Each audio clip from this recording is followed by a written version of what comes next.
Hey TBM listeners, before we get into today's episode, we want to take a moment to mention the sponsor of today's episode, and that's Whitewall. If you want to turn your shots into true masterpieces, consider Whitewall for your photo printing needs. When you print your photos with Whitewall, you're guaranteed top-notch printing that's entirely focused on craftsmanship, innovation, and quality. They've got the credit to back it up too, as 5-time winners of the TIPA Best Photo Lab in the world, so you know that you're getting a really, really good product. When it comes to printing, Whitewall obsesses over every detail and offers the widest range of premium papers and diverse substrates like aluminum, acrylic, and more. Plus, they even offer custom framing to make your work really shine. What's even more impressive to me is their ability to deliver your pieces worldwide in just 9 days. That's right, 9 days.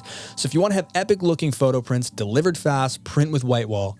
Enjoy an extra 15% off as a listener of the show when you insert the code TPM15 at checkout. So head to the link in the episode description to start printing your work with Whitewall today.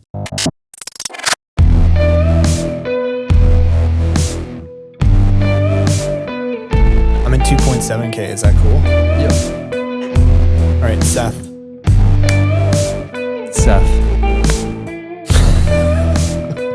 That's not very nice. Well, it's just funny. That's the first time you've ever done the clap to sync the audio and video and stolen my name. I don't like that too much, to be honest. Well, it helps me. I'm the one syncing it, and that's what I wanted to do. You're doing a great job as a video editor for YouTube. I keep checking those subscriber numbers. They keep climbing. Yeah. You know, we're still in the double digits, but I check every day and I'm like, 1% better. That's the motto, double right? digits. The double digits. We're killing it in the double digits. I keep saying to you, I'm like, hey, when we hit 100 subscribers, that's going to be an awesome day. Yeah. That'll be cool.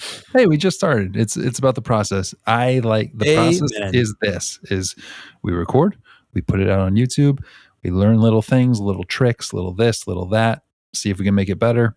It's long form, you know. Some people love putting it on in the background or seeing us or seeing, I don't know why they would want to see you. I don't know. This chassis, this 6'5" pure muscle. Anyways, subscribe to that YouTube if you're listening on Apple or Spotify and you want to see my pretty face and Aaron's not so pretty face. It's fine.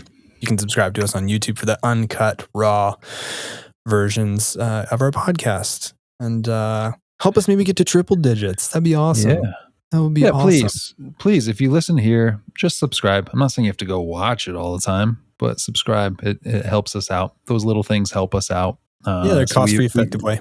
We definitely appreciate it. Seth, maybe you have some advice because you do the audio and have done that for a long time.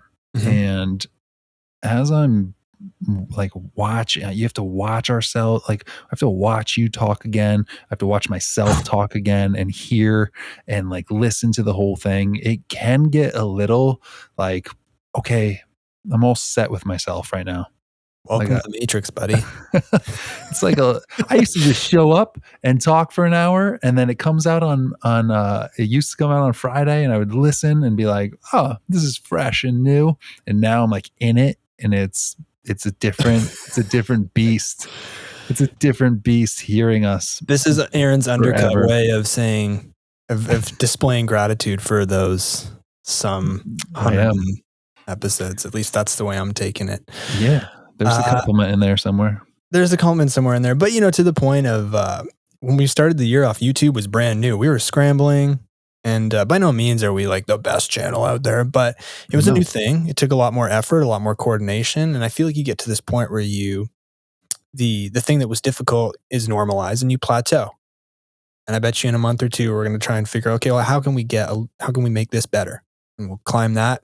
We'll plateau. That's the goal with everything. Yeah. I think ties into some of what we're going to talk about today. We have back-to-back episodes, you and I, and I'm honored to have you on. Wow. Again, I have you all to myself. Yeah. Doesn't happen too often.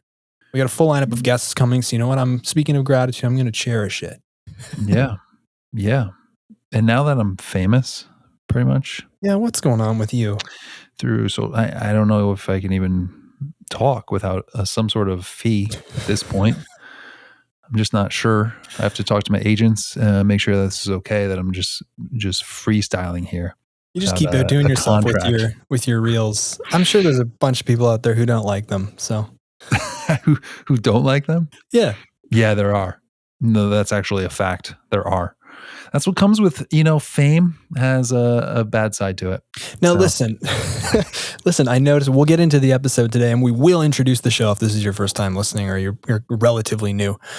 I did notice that there's a lot of, well, not a lot, but there's the odd negative comment in some of your more popular reels recently. And yeah. you can't let them go. You have to reply and you have to justify it. I've let a lot go if you really dig. Like it got, but there was one phase where I was like, okay, like I have to explain this now. But why? Like, You don't owe anybody an explanation for anything. You're right. But it just kept going where it was like, that's not a real tick. You could tell the hair's the other way of the. I was like, oh my God. I know. I was like, it's tough when you have to explain humor. Maybe it wasn't funny. Maybe that's a sign of not a good joke. Maybe that Maybe you're just not controversy, funny. Yeah. maybe that controversy got it going, got it viral. I don't know, but I did. I did Yeah, you explain made to a content that few. was a debate sparker because people Debate didn't know, sparker. like, is this guy serious? Is he kidding? Kind of funny. I will Anyways. say it's interesting. Back when, remember, we were doing I forget what episodes we were telling people to go do the 16 personalities thing. Still do that if you haven't. Go search 16 personalities, take half hour of your day, learn a little bit about yourself, your strengths and weaknesses, your personality type. I remember I read it 2 or 3 times because I wanted to know about your kind of personality type. Was it INFJ? Stalker. Yep. Yep, stalker. I got to know my teammate. Yep. One of the general weaknesses of INFJs was they do not respond well to criticism. Yeah. Well, Do you find this true with you? does anyone love it? I don't think anybody loves it, but I don't love it. That's improved with age for sure because it's a little bit more like, okay, it's a little easier to just be slightly sure of yourself compared to younger and trying to prove yourself and wanting approval. For me speaking, but yeah, I guess. But at the same time, you throw yourself out there. We talked about this last time. Like you try to be funny online. There's a very thin line between funny and cringe, and I might cross over it. People might watch that and be like, "Jesus Christ! Like, what are you doing, buddy? Like, don't do that. That's bad." You're raising his hand. I'm just kidding. I like it. But at the same time, I have sort of a nonchalant sort of like, I don't, and this maybe perfect transition, buddy. Here it comes. I'm teeing it up for you. Thank you. That's why you're the best teammate out there. I use Instagram for sure. I use it on a need to use basis in terms of like, oh, I want to do something. Oh, I want to post something. In the beginning, it was very structured. We had our times that we posted. We try to create a lot of content and the dead horse whatnot. we beat. Yeah. Yeah. Right now. Yeah. I post. Yeah. I check things out. Yeah. I talk with people and, oh yeah, I have an idea. Let me exercise this muscle. Let me go be creative and make a video and try to make it succinct in 10 to 15 seconds and create something. It's kind of like a fun little challenge at this point, but there isn't a lot of stock on like, I need this to do well for my livelihood. I need this to do well for my ego. Like I didn't know any of this stuff was going to do really well. It could have gotten 2,000 views like most reels get of mine. Like I still did it. I did it before. There was no promise that it was going to do really well. It's kind of like a nice surprise. Like, oh, this did well. But at the same time, it doesn't, like, you notice stuff too. You're like, oh, your one that got less views had more likes or more engagement. This one has tons of views, but like, it's just weird. It's just weird. And I don't overthink it. I really don't. Right. Well, what you're talking about again is, hopefully people caught this is that creating is the reward. The process is the reward. We talk about this all the time. We're not going to do a full episode, on things we've talked about 10, 15 times. I think, the thing with you and I is like trying to bring the same topics to light with different perspectives weekly. And I think just like how I enjoy reading books 10 to 15 times, I read books 10 to 15 times because I believe you only get 10% of the content embedded in your brain the first time around. I'll read books on the 10th time. I'm like, I don't remember that part. Yeah. And after 10, 15 times, I'm a sole believer that anything you read or anything you practice becomes automatically part of your lifestyle. So that's sort of why I like to hone in on on similar topics and topics that cross over in different ways, but I think what you're talking about there is the reward was me going out and doing something unique. And I got a bonus for the plays. Exactly. And there's also something that's interesting that you said. I don't think we've ever said it in this perspective on the show, is I use social media. I don't rely on it. I use it. Mm-hmm. Use it and I don't rely on it. I check in. I get people make a living on being an influencer, but those people are few and far between, and that's why they're so looked up to, because they're so rare. I'm not saying you can't do it. I'm saying it takes a special kind of person to want to dig that deep and spend that amount of time to do that. You don't need it to make a great career as a creator, as a videographer, as a web designer, as a graphic designer. You just don't need it. So use it. Don't rely on it. And I see you have something to say, so say it. Yeah, I learned a couple things like this. I learned a couple things. And first of all, from what? Sorry, learned a couple things from what? The whole experience. Now, of a couple of reels doing, your reels going viral, right? When I come on the show, I feel like it's a private conversation, and I know people are listening, and but I'm not acting, or I'm just being open with you. We're having a conversation. So I can talk about the actual experience. I'm not being braggadocious or being like, I'm kidding in the beginning when I'm saying like, oh, I'm famous now, or things went viral. Stop explaining yourself, bro. No, but this is important for the next part. Okay. The next part is it comes with stuff.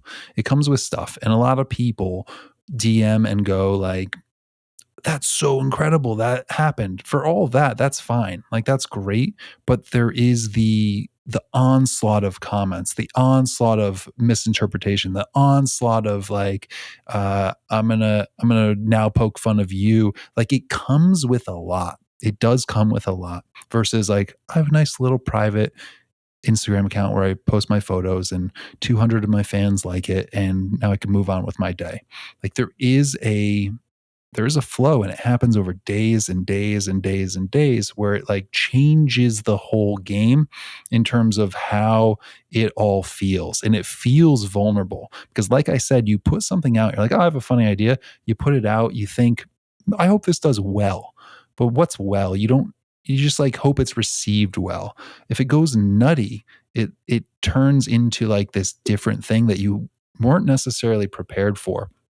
And I got to tell you, if that's your goal, it's an enormous amount of energy. And I give a lot of respect for people that come out with creative and new content day after day and have to flop on their face, or maybe even worse, succeed, because then you have like tons and tons of just people poking at you, pulling at you in any which way, positive or negative, is energy taken away.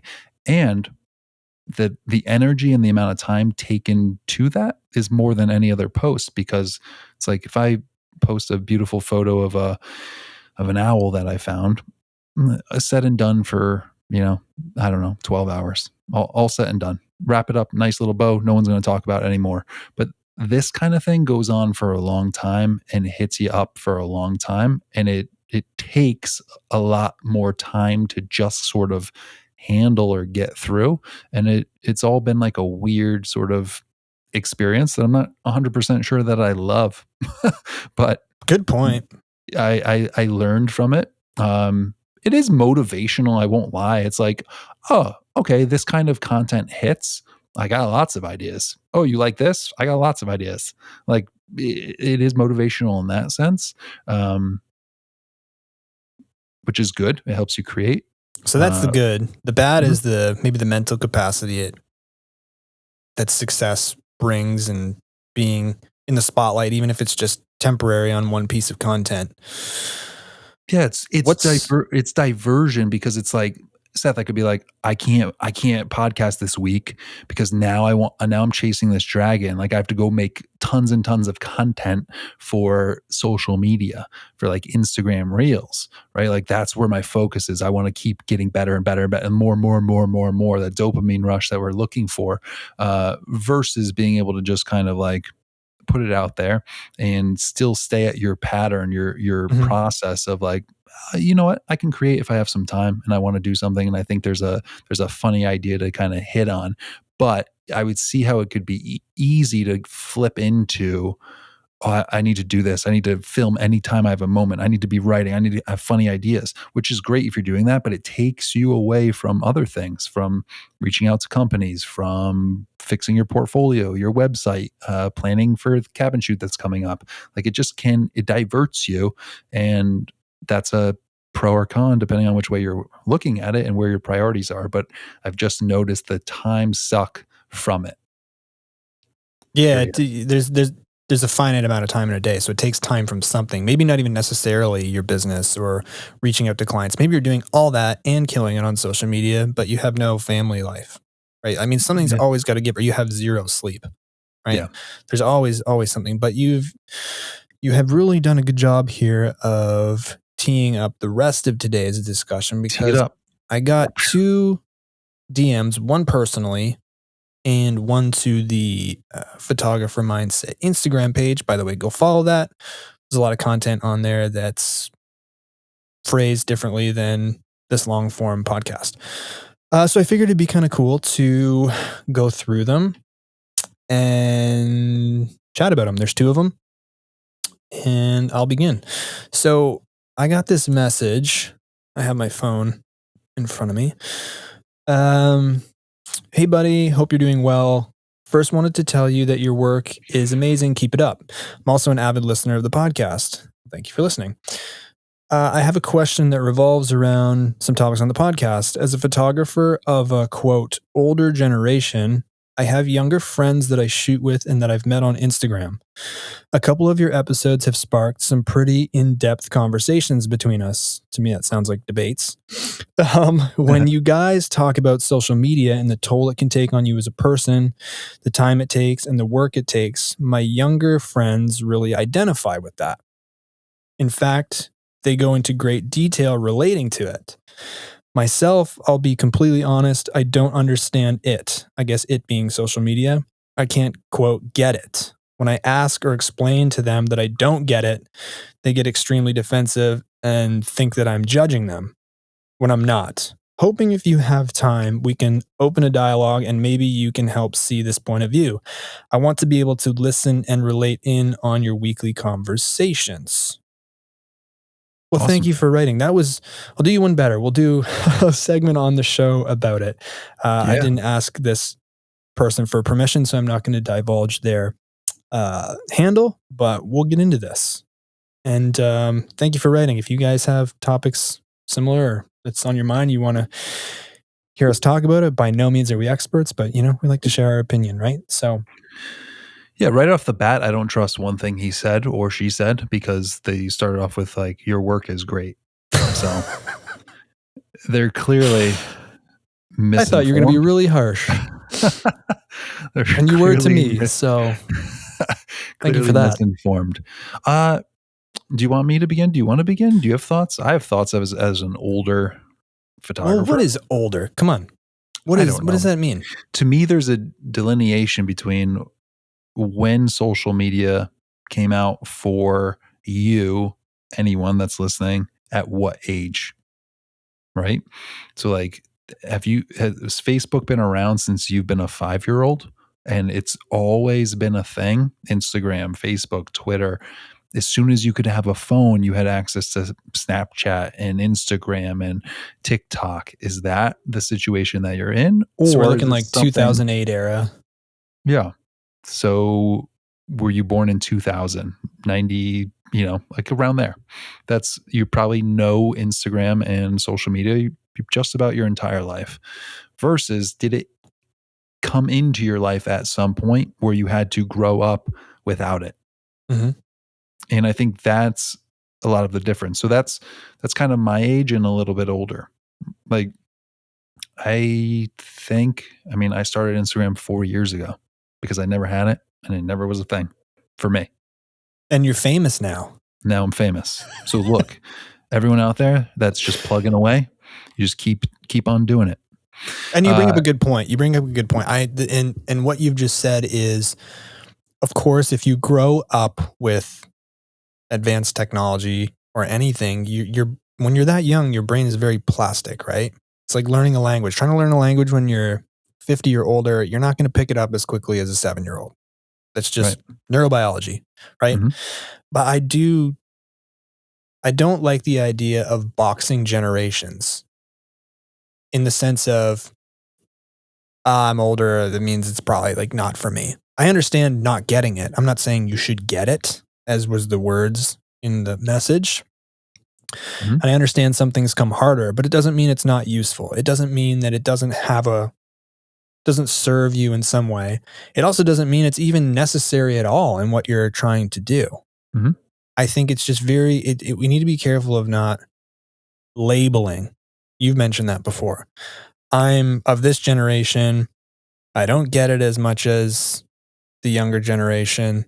So I'm going to have maybe a little bit of animosity towards it. I'm making some assumptions here. I'm just going off of the message. Mm-hmm. And it seems like you have to assume reading that message that there's somewhere a desire to get it. He says that I just don't get it. Maybe at the end of the message, it was talk more about conversations that we can relate to. But I think somewhere in there's a desire to understand it, to get it, to see how it can serve this individual. And if they were here, I would say, what do you mean by get it? Do you mean like, I don't get social media, or I don't get that To it's me, that stressing sounds people out? I don't get the purpose of it. I don't get the point. I don't get how it will serve me well. I'm making assumptions again. Yeah. See, I took it the other way. I took it as, well, let's talk about both. I don't get it. I don't get where they say the younger generations really relates to saying like getting worked up about social media is stressful, it's hard on us, blah blah. I was taking it as like he or she doesn't get it. Like I don't. As in why are you getting stressed out about it? Yes, There's no need that's to. how I took That's it. interesting. It could be that way as well. Well, let's explore all possibilities. Yeah. I was just thinking, okay, before GPS. Well, let's even just say real life. If Seth, you said, Aaron, come up to where I live. Here's the address. Figure it out. Oh, there's no internet. I could do it. I could easily do it with an atlas and some maps, and I could figure it out. That's how I learned how to get from here and there. The little tech that we had in my driving early times, I'm really aging myself here, but you literally would go on MapQuest and print out written directions. Like that was the thing. Like you I'm not print that out far the written. behind you. There used to be there used to be a website called arenamaps.com, and that's how we got to all the rinks at away games for hockey. Yeah, exactly. They're all like 30% of them were wrong. It wasn't the computer, right? AI yelling, turn left here, turn right here, go this way, like where you don't have to think anymore. And there's probably people, if you took away GPS and you're like, get to New York City, they'd be like, how? So I think that's fair. That's fair. And it's what a wonderful tool of all the internet tools. What a wonderful one. And I use it constantly. And that's it, and I wanted to say fair, the F word, because it'd be easy as a older generation to, now he says he's not judging, and I'm going to believe him, take it at face value. But it'd be easy as an older generation to say, damn kids can't even figure out how to get 5 blocks away. It's like, well, they haven't grown up with printable maps. Yeah. And at some point, someone had microwaves and could heat their food up pretty quickly. Whereas before you didn't, and you had to like cook it for 30 minutes. Right. Like things change and technology changes. So I think there is probably just a little bit of a disconnect in it. You could argue it's healthy, where it's like, I'm not letting this technology get to me. I'm not judging, but maybe I'm trying to understand why it does, and maybe try to impart some sort of personal experience or wisdom towards them. I think there is sort of a healthy relationship, and there can be if you have been born with or used it your basically entire life, some reliance on it, right? And then if there's reliance on something, if it's not working the way you want it to, if GPS all of a sudden for new drivers started taking them all over the place or not working, it might cause some panic. It might cause some stress. It might cause some, I don't know how any other way to do this, but this is not working. And we've had Instagram even since the time I've started. Like when I started, it was like, remember 4 years ago how amazing this was and different it was? It's so different now. And now we have the same thing. Like nothing works anymore. It's so different now. Like it just constantly will be changing. But I think if it's a reliant thing where you're just so used to a certain way of life, it can be potentially stressful. It can be emotional. It can be tough if it's not working the way you think it, quote unquote, should be, which is something we've talked about a lot too, like the shoulds. Mm-hmm. Does that make Yeah. sense? Yeah. The more I think about and ruminate on this message, the more I think you're right. It's probably, this individual saying, I don't get why maybe it's taken so seriously or why it's such a factor of stress, right? Yeah. Or how you can identify with it or rely on it, right? But the end of the message is what makes me really think is I want to be able to listen and relate in these conversations. So I would wonder, it's like, to me, my thought would go to, are you interested in understanding where those individuals are coming from? Or is it more of a, this is my way, this is your way, we're struggling to get each other? Mm-hmm. Do you know what I mean? I don't know without maybe digging a little Exactly. deeper, but Yeah. I think it's open-mindedness is really what it comes down to. Is so you're self-admitting you're an older generation, shooting with a much younger generation. And I would argue that almost anything you do with a younger generation, like I work with middle school kids, you're gonna be very different. Your upbringing, your philosophies on life, there should be differences. There should be overlap, I would assume, if you're, kind, nice, respectful humans, but there's going to be differences in how we view the world just based on our environment and the way we grew up. So I think open-mindedness, and maybe you can learn something from them, and Mm-hmm. maybe they can learn something from you, where it's like, wow, Right. I'm really getting anxious over this stuff. Look at this guy. He's doing the same thing and he's successful, but he seems cool as a cucumber about the whole thing. Like I don't know who it is. I'm just listening to your message, but Mm-hmm. I'm just making this up right now. Like, oh, he just posted a photo and got, 10 likes and me doesn't care at all. Like, whoa, what a great way to be. And on the other hand, the older generation can say like, hey, what are you guys doing to get engagement? Like this might help my business, or this might help my reach, or this might help me get out there, if that's the goal or if that's any of the why. Hey, younger generation, you're really good at this whole quick video content stuff. What are you guys doing? What are some quick tricks? Let me see what this is about. Let me try something that you guys are really good at. So I think there's a opportunity here to learn from both ways. Mm-hmm. I'm glad you said that too, because there's two ends of the spectrum too. There's no, let's assume that it's this individual doesn't want to get social media. Again, assumption, we're trying to cover all bases. There's something to be said either end of the spectrum. There's that, and then there's also the younger photographers who maybe take this way too seriously. Back to the beginning of this podcast, rely on it. And we've said this so many times. And this is going to segue into the next message I got. But what are you trying to do? Just Mhm. because social media exists doesn't mean you even need to use it. Doesn't mean you need to post all the time. It depends entirely on what you're trying to do. if you're trying to be a drone videographer for real estate companies, make $100,000 a year, you need a website. Mhm. You need a need to go website. shoot You need the shoot ability to pick up the phone. You need people skills. Yeah. Do you think let's use the older generation example. Let's assume that older generations struggle with social media. Do you think Betty Lou, who would like some video work for her real estate firm or agency, cares about your Instagram? No. No. Absolutely not. Do you think they're going to go to your Instagram to see your profile of work? No. No, they're going to go to your website. They're going to go to your website after you get off the phone, after you send them it in an email. In this example, that's my point. What are you trying to do? What are you trying to do? Are you trying to feel better about yourself? Are you trying to validate your quality of work? Yeah.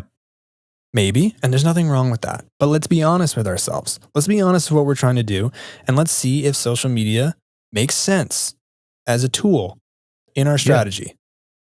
And if it doesn't, save yourself some mental anguish and get off. Yeah. Yeah. We'll stop. I agree, because if social media is just if that's the thing that we're obsessed with, like 95% of our art goes there, and that's what we want to do, and we like growing and we like the growth, it never ends. It's going to be a long, hard life of like, oh, I got to 1 million followers. Yeah. When's 1.5 million? Like, same thing we've talked about before. It goes back to last episode with dopamine doesn't care about you being happy. Dopamine cares about keeping you alive and getting you the most resources to procreate and survive. And more. Dopamine, the molecule more, is what does that. It doesn't bring you satisfaction. It doesn't bring you happiness. It's the pause in between achievement and reflection on your achievements, that little gap before you start ramping up and striving for more, where you can look back and celebrate how far you've come, whether that's looking back on a year, whether it's how much progress you've made in 5 minutes. That little space is happiness. And we got to figure out a way to cherish those things. And I feel like social media really makes that window tiny. Yeah, it does. Again, I think it should be a small tool within the arsenal of your success. It should be a small tool. Again, for the older generation, that's me and this person, it helps keep your finger on the pulse of what's trending, what's good in terms of what's going on, where's the bar at? Yeah, what's the color grade that's popular? What's the editing style? What photo? Like, it keeps your finger on the pulse a bit of what's trending. Otherwise, you could just I'm shooting film and I get it, I get it exposed at or what's it called? Oh man, my brain's not working. Developed. Sorry, everyone. This is a photography. You really are the older generation. Yeah, jeez, Christmas. Cognitive decline here. Holy. Oh. Or you could still, you could not be doing online banking, right? Right. It's just paper and pen, checks, like, yes, keeping track of my checking account in my checkbook, like all that stuff, which is, again, fine. But there might be things that you can learn from it and just make life more efficient, more optimize the way you spend your time, learn something new. That's always fun. Like, oh, I want to try to do that and learn by doing it. I mean, I think there's a lot of great things out there. So it's an easy way to see stuff. Now, if I'm trying to survive and make a living on entirely paid partnerships, I'm trying to see the world and get all my expenses paid for in doing so. Mm-hmm. If I'm trying to, you could come up with a ton of different examples. Instagram makes sense. Am I trying to get brand deals? Yeah, I need an online presence. Am I trying to work with tourism boards? Yeah, they care about that. They maybe care about numbers, right? Yeah. Are you interested in those things? Are you not? Again, what are you trying to do? Spend more time, I feel like, figuring that out. I've tried to remodel what I'm trying to do every single day. What am I trying to do today? What are my long-term goals? Does this align? Is this to what we've talked about before? Does this serve mission objective? Yeah. Important questions. And I think it's a good segue into the next one. I'll let you talk while I pull that up. Yeah. One more thought I had the other day is that the tide in the bar is constantly rising. If you're posting constantly, pretty consistently with quality, your following is going to trickle up. At the very least, probably stay just about the same. Mm-hmm. You might have a reel that does well that bumps you up. Like over the year, net zero or higher. Like hopefully you're growing a little bit. With that said, there's no big chunks for a mistake or big chunks for like, oh, that was a bad reel, minus 40% of your following. Good point. There's no negative unless you're just a real there's- idiot. There's no negative unless you stop and like just let it sit there. Even my golfing Instagram that I haven't touched in 4 years still has the same amount of followers. Like Right. it's still there. So I do have to say though, when I say real idiot, I mean doing something illegal or bad, not yeah, right. not your level of IQ. No. So everything over years, and it became popular, and like everyone wants a camera and everyone's going to shoot. It was just great. What an awesome hobby. Everyone's going to do these things. But it used to be like, oh, you have 100,000 followers. I look everywhere now. Like almost not everyone, but lots of people have 100,000 followers. That's not the old bar that it used to be just 4 years ago. What is the bar? Right now, I think I'm impressed if you have a million followers. Well, no. What bar are you measuring yourself to? What metric? Quantitative, qualitative? Like everyone's bar is going to be different. Some people's bar is going to be the bar is having 100,000 followers. Somebody's bar is going to be making a certain cinematic video. Sure. I'm just saying there's more and more because there's more and more people that are climbing. So 4 years ago, there was less people at 20,000 followers. Now there's way more than there were 4 years ago. So that bar is constantly climbing. Right. I understand what you're saying. I'm asking you, how do you measure yourself up? Do you measure yourself up with followers? I mean, no judgment if so. Oh, me? Yeah, you personally. Oh, no, I don't. What's the bar? I don't know. I don't even know what it like. I honestly don't. There's not a bar I'm super measuring, like really interested in social media. It's. Well, how do you know you're getting better? I don't. Sometimes I think, well, I'm getting worse. Really? Like yeah. I look back at some old photos and I'm like, how did it? People out there and Seth, do you have this moment of like when you're editing, you're like, I don't know. I forgot some things, or like my flow feels weird right now. I'm a little clunky. Like what tricks did I have before that I'm not? I lost them, and now I'm not doing them, and now my style's changed. I'm not sure I love it. Like what's that's just the molting of the skin, man. Mm-hmm. You ever feel? I get this regularly throughout life. I'll kind of just get the sensation like I'm molting out of my old self into a new self, just like spiders do, just like how snakes shed skin. There's times where I'm just like, I feel a new change coming. Mm-hmm. Just in the way I'm approaching things, could be in the way I'm editing. I just sometimes get the sensation. I don't know if anybody can relate to this, but where I'm like, I feel like I'm turning into a different version of myself. And it's usually for better, at least in my own mind.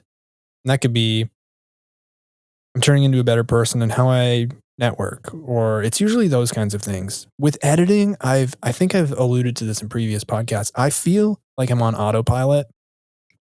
I know my style. I like it.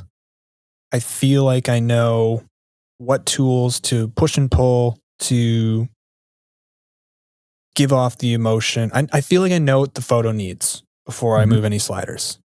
And I feel like it's very automatic.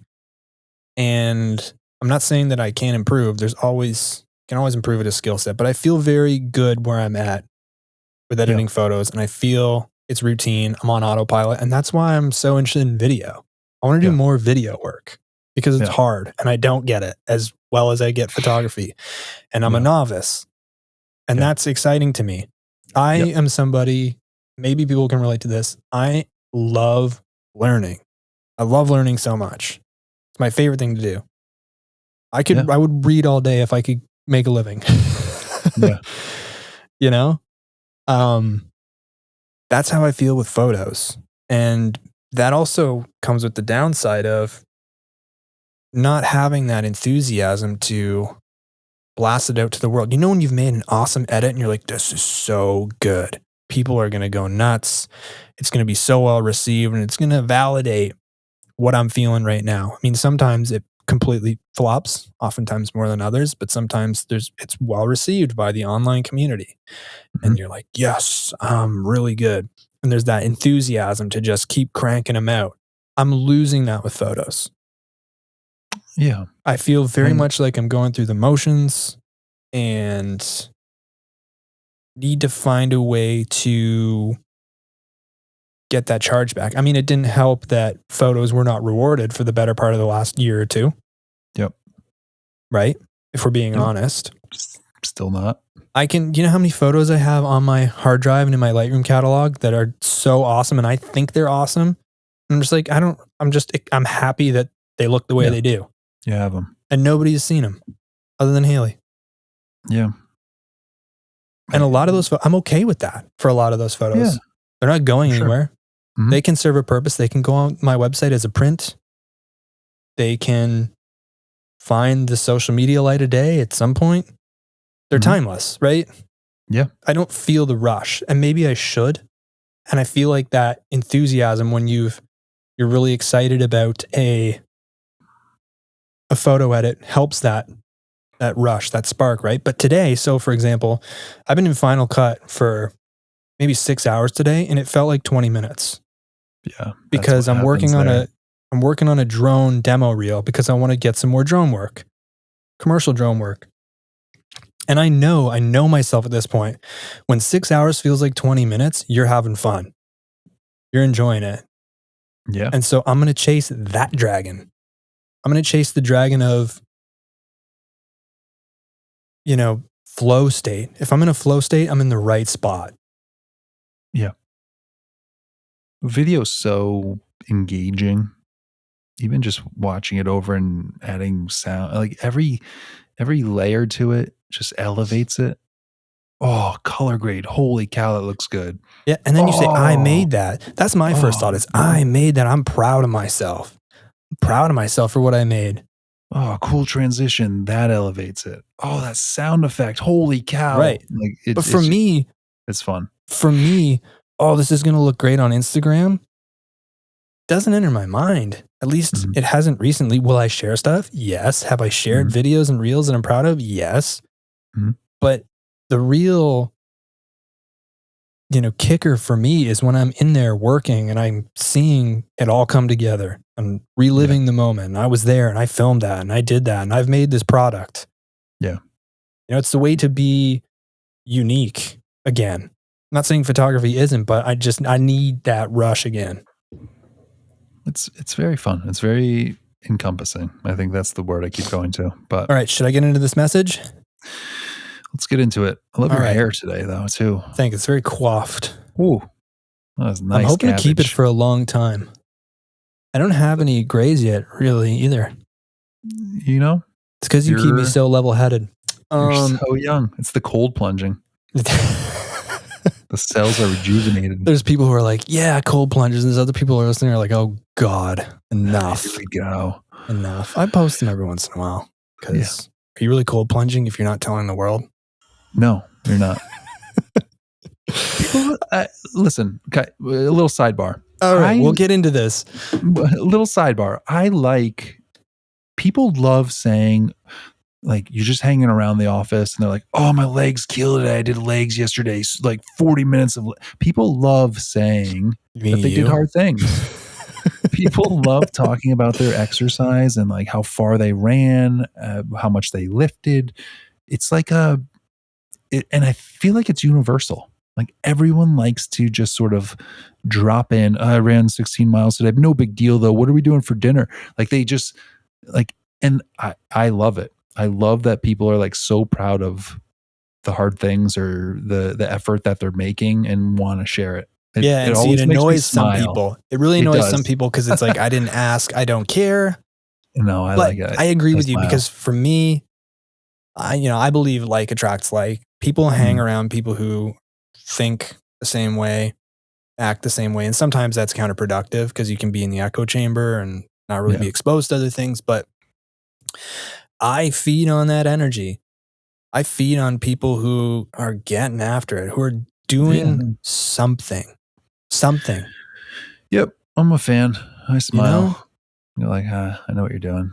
Even like an extreme example, when you see someone who's like 300-400 pounds in the gym, I'm psyched. Like I'm energized because that's a mountain to climb. Yep. And like I have the utmost respect for people who just get after it. Get after it. All right. I digress. Next question. All right. So we'll keep this anonymous too because I haven't gotten permission from them, but sure they'd be fine. But we'll stay on the safe side. Hey, I'm slowly catching up on all your podcasts because I love them and they really get me thinking. Well, thank you for listening. Thank you. Great for a long car journey. Now, I'm not normally one to reach out, but I wondered if you had any wise words. You both talk a lot. You both talk a lot about not getting hung up on the number of likes, followers on Instagram, etc. And I like to think that I'm quite good at that. But what's getting me at the moment is not getting anything! I'm stuck.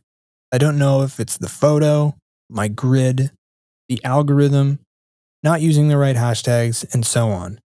It's hard not to be disheartened by this. Sorry I've dumped my frustrations out here. Feel free to ignore, never would ignore. Keep up the great podcast, smiley face. Thank you for the kind words about the podcast. I wrote a reply, but I will pause and see if you want to jump in quick.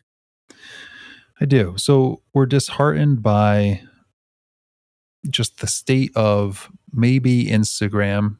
She mentioned Instagram or social media. Instagram, yes. I assume. Instagram and photos. And here's the thing. It's like, we all know that photography took a hit. They definitely changed the way they are presenting things and what they want to focus on, which is video. I forget the name of the tech officer or whatever, but he said this is a video platform at this point. Adam Siri? Yeah, it might have been, yes. Good reference. Jeez. Anywho, this guy's smart. I'm the old guy. We know things have changed. We're not getting as many likes. Reels are even tough. Reels at first were really fruitful. And I clearly on purpose, like, let's get people doing reels. Let's get that dopamine. Like, let's get them tons of views. Even views is kind of a sort of red herring in a sense. Like, it's views where we used to have engagement. The engagement number was huge on photos. It was 30,000, 50,000, and you'd be focused on likes. With reels, they're like, let's show the engagement, let's show the plays. And we're less focused on likes and what it meant. It was that number of plays, thousands, millions, whatever it may be. So here we are. It is discouraging. However, it's only discouraging if you allow it to be. Now, I truly believe if we look at it for what it is, it's a challenge to accept or to not accept. And the challenge is, oh, okay, the rules have changed. It's not about photography right now. It's about videography. Is there a tricky and creative way where I can share my photography or my moments or my experience or what I've learned or what I've done in the video format? Do I want to? Yes or no? Do I want to put in the effort to storyboard, be creative, try to go down this avenue, which are the rules of Instagram at this moment? Or do I want to stubbornly, and I say that kindly, stubbornly keep putting out photos that aren't going to do well because that's not what Instagram wants right now? And it's not that your photos aren't good. It's not that the algorithm isn't good. It's not that your style changed. It's not that you all of a sudden suck at all. The rules have changed. Like, we're still playing football, but everyone else is playing baseball. Like, it's just not working. So the question is, do you care? And if the answer is no, I'm a photographer, I want to show my photos, cool, show your photos. Think of it this way. Oh, I got 100 likes. I used to get 1,000. Wow, if I was in a room with 100 people that liked my photo, I'd be pretty thrilled. That'd be pretty flattering. I'd feel great about myself. I would be just over the moon that 100 people came up to me and said, hey, that's a really cool photo. Unbelievable, right? Think of it in different ways to ease your mind, not as a comparison game to what it was, because what it was is what it was. And it'll maybe it'll come back to that. But as of now, it's not ever going to be that again. So it is what it is now. And we either accept it and keep doing it, but we can't get mad at it, or we say, we're going to find a different way. Maybe I'm going to check out 500px. Maybe I'm going to check out Facebook and make a Facebook page and start from zero. Maybe I'm going to post my photos on TikTok, which is actually a really decent way to post photos. I like their format on there. I don't use TikTok much, but I've seen that you can post photos in a really cool way on TikTok. And maybe that's your way of doing it, switching things up. I think those are my overarching thoughts of like, we either have to accept it or change. Like those are our two choices, and that's where we're at. But getting upset or disheartening or taking it personally, that's the number one thing I would say to not do, is take this change in the rules personally and feel like, oh, I'm not good anymore. Yeah. Because that's not the case. That analogy is great. Instagram saying, we're playing football, here are the rules. And there's a big group of us struggling saying, we want to play baseball though. Yeah. Instagram owns the field, so you're playing football. If you don't want to play football and you want to play baseball, yeah, put down your bat because you're going to get tons of penalties. Right. Like, put down the bat. So I'll kind of share my response, if that's cool. So I said, hey, thanks for listening and writing. If you think about it, frustration is really the annoyance of being held back from a future outcome. Say that again. Frustration is really the annoyance of being held back from a future outcome. So I ask you, what's your future goal/outcome? Is massive Instagram growth necessary for that goal? Will it get you closer to what you ideally want to do? If not, stress less and ask why you're posting at all. If yes, then you can work to build your strategy. This may be harsh to hear, but it's a quote from Mr. Beast. You actually referenced this. The algorithm doesn't hate you, your audience just doesn't like the content. End quote. There's a certain kind of content that performs well and captures attention. It's ultimately going to be up to you to decide if you want to play that game and if it aligns with your desired outcomes. Also important to note, not liking the content and a bad photo aren't the same thing. Right. Yeah. That's very well said. I think as a whole, as a group think, every 2 billion people on Instagram, I think that's the number. If you think of it as a drug, which I could argue, I think it might be, it increases in your tolerance. It increases in the level of what is now exciting. Oh, that picture of a wolf in the zoo was exciting? Meh, not anymore. Seen enough of those. Oh, a wolf in the wild that's close up? I'm excited about that. Like, oh, 200 wolves in the wild? I've seen enough of this. And you just go right by it. Now, what's nice about video is there is the possibility for music, a hook, a question that keeps people interested for a little bit of time. And that's the key. How much time, that's what they're selling, how much time is on the content, the eyeballs. So if you have one of 7,000 wolves of the day, I don't think people are going to spend much time on it unless it's super, super unique. Period. If you have a video that poses a question or a funny moment or a visually interesting scene that gets to a point or a hook relatively quickly, it's going to do decently well. And you can build off of that, what works, what doesn't. But Seth, I think your point is absolutely beautiful. What is the end goal? And where does the happiness or the content come from? And what are you trying to really accomplish with it? Because that's ultimately why we're doing this or why we're not doing this. Right. And what's the other thing I've been, thinking about lately is what's the point of getting better and improving if you're not enjoying it? Mhm. If you're not enjoying what you're doing, what's the point of improving and getting better? Yeah. I challenge you to do this, listener. If you're like, I want to do my photos and I want to put them out there, put them out there. Don't worry about hashtags. Don't worry about comments. Don't worry about anything. Make a portfolio that you are proud of. And that's that. If you want to grow on Instagram, learn the rules that are applied right now. Yeah, that's just it. We all want to fight the rules because we don't like them. I'm guilty of that too. Yeah, and not to bring it back again, but in the last month, with some of the chances I've taken, I've found out like, oh, I get the rules now. But do I want to do this all the time? Do I want to do it full time? Is that the content I want to create all the time? No, but I learned the rules. I learned like, oh, Right. this works.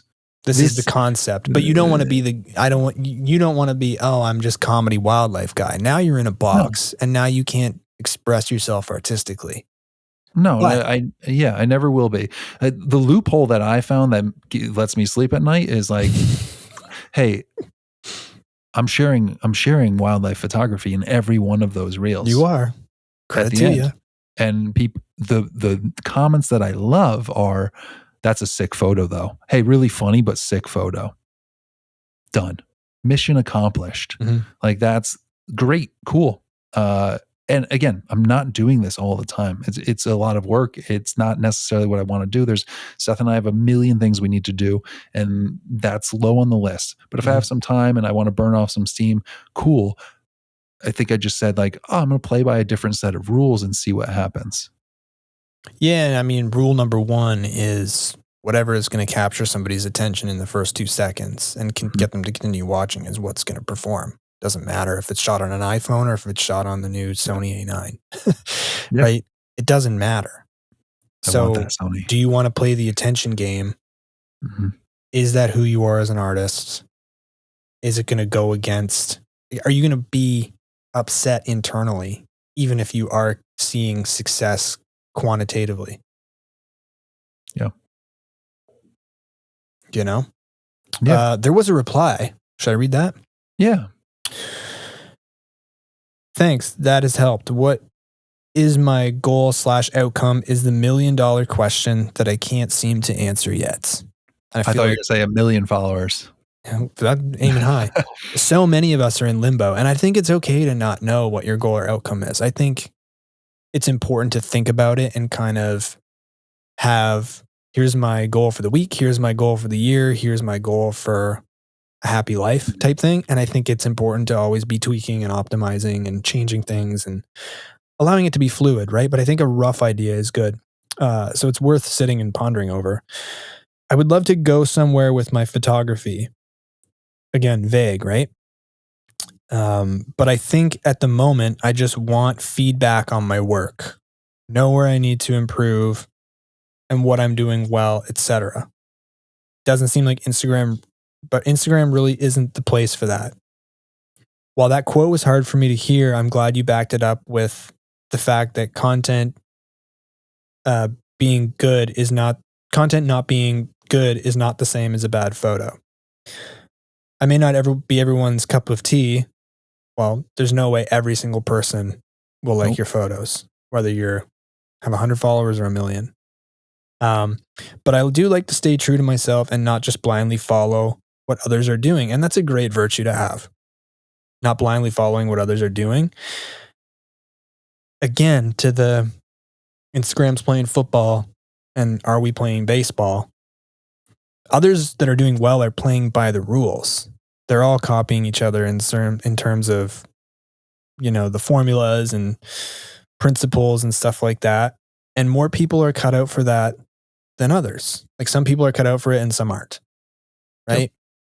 And you either got to find a way to be cut out for that or reassess, right? I have some thinking to do and need to find another platform maybe to get the feedback I'm looking for.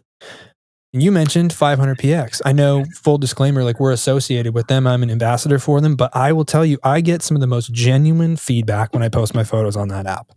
So it's not a bad idea. So I like that end message. I'm going to go explore something that aligns with what I'm trying to do. And it sounds like feedback is important for her.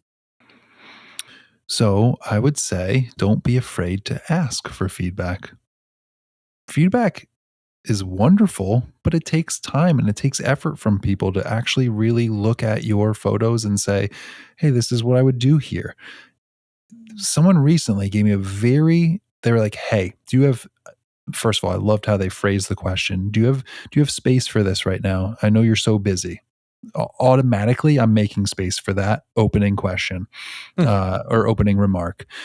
Number two, I just had a photo shoot. Here's a Google Drive of 10 photos. Any advice I would love and appreciate fully, something like that. So but it solicited, gave me a direct link. It was very kind with my time and it was very appreciative before the fact. And I have to click on a button. It's like not hard to do, to click on a button, and it's very specific too. This is a photo shoot for X, Y, and Z. Here are the 10 photos. What would you do if anything? Wonderful. Now I can give you positive and feedback and say like, hey, I'm no professional necessarily, but these are things that catch my eye or things that I would do. Take it or leave it. But they ask I usually for leave that. It when I ask for your feedback. But if they didn't ask me, I don't think I would just offer like, hey, do you want some unsolicited feedback on your photos? Right. Like that can get you slapped in the wrist as well. So I think don't be afraid to ask people that you look up to, your mentors, people that you've had conversations with, Seth, and ask for direct feedback on some of your photos and get better. Just post a caption that says critique this. That too. If you want to really be. But you have to be brave enough to take it too. So that's part of it. I think also I heard a great quote recently that's like, happiness is looking back on your life and loving the life that you spent, basically, or the time that you spent. Like that's happy. Like being able to retrospectively look back and love the time that you spent. And I am always cautious with screen time and being on Instagram and posting and trying to build, because I imagine that deathbed and the doctor comes in with like, it's the future. So they're like, we have all your stats. Do you want to know how many days you spent on Instagram? And the answer is 400 days straight you spent on Instagram trying to build something to what? And the answers to Seth where you were like, I don't know exactly where I want to take my photography, but it's somewhere. Find that answer. Find that answer where it is. Maybe it's just making photos. Maybe that makes you happy. Maybe it's a hobby. But if it's, I want to shoot cabins, then find a blueprint to make that happen, right? If it's, I want to get paid for this, what? Portraits? What? Wildlife? What? Landscape? Like, what is it? Find those answers. And out in Instagram land, no one's going to tell you like, this is what you should do and I want to pay you. You have to go get it. We're going to end the show with that. Mic drop. We're going to end the show with that. All right. TPM artwork. Pull my phone so I can look at the photo while we're chatting about it. Goes to Taryn today. Taryn.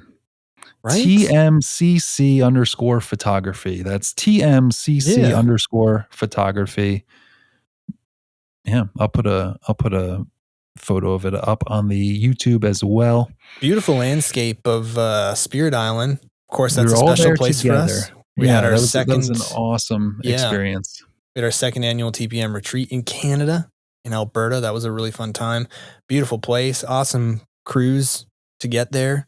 Courtesy of Tourism Jasper, they hooked us up. Thank you for that. But this is a really nice photo. Really great photo. I like the colors. a lot, that emerald water, right? Which I did my cold plunge in. So I can tell you all, not at Spirit Island, of course, but in one of those glacial lakes, just because I have to tell you all. Thank you. Yes, and of we course, know, Seth. You like cold plunges. Hey, I'm on like a 380-day streak of cold water. Just saying. Crazy. Just saying, you could do the same thing and have lost your mind like me.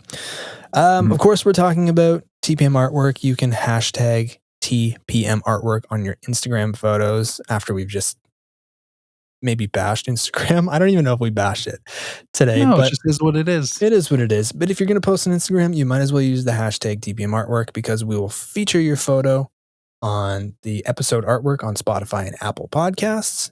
Talk about it and leave a link to your work in the episode description. Aaron pulls it up on YouTube. Leave the link to your Instagram in the YouTube episode description as well. And why not? People see it. And we're super grateful for Taryn as well. We should not just skip over that as well. I was going to. You were going to skip it over? There's no way. Never mind. See you, Taryn. See ya. Just cut this out. No, she does a lot of helping with some editing and some podcast stuff, administration stuff. She's just diving into photography. Go look at her page, give it a follow. We're gonna have her on. She's doing well. We're gonna have her on because she's gone from absolutely no photography, right, at all, no experience. Came on our retreat last year and is now getting paid less than a year later to do cabin photography. It's a really cool kind of 3 journey. cabins this month. She has 3, yeah, 3 paid gigs, and she just has a way and a work ethic that gets stuff done, and 423 followers. That's it. So you don't need 10,000. You don't need 20,000. You don't need 100,000. You need work ethic. You need work ethic and people skills and a plan. Right. With that, see you next time. Have a good one.